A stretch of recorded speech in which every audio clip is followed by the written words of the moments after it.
Hello hi అందరికీ ఈరోజు lunch box కోసం పులియోగర చేస్తున్నా. ఇది దోశకి చట్నీ కోసం వేపుకొని పక్కన పెట్టుకున్నా. ఇప్పుడు పులియోగర కోసం బాండ్లీ పెట్టుకొని ఆయిల్ వేసుకొని పోపు దినుసులన్నీ వేసుకొని మంచిగా వేగే వరకు వేపుకోవాలి. దాని తర్వాత పచ్చిమిర్చి కరివేపాకు కూడా వేసుకొని అది కూడా వేగిన తర్వాత పులియోగర ప్యాకెట్ దొరుకుతుంది, రెడీమేడ్ మిక్స్.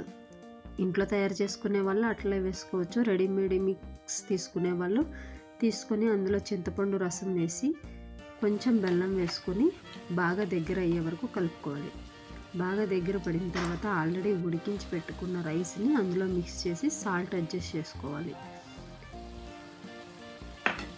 అడ్జస్ట్ చేసుకొని అంతా కలిపాను. నెక్స్ట్ మిల్లెట్స్ దోశ కోసం నేను మినపప్పు, సామలు, కొర్రలు, లిటిల్ మిల్లెట్స్ ఉంటుంది కదా, అది మొత్తం ఈక్వల్ పోర్షన్లో తీసుకున్నాను. నేను తీసుకొని దోశ వేశాను.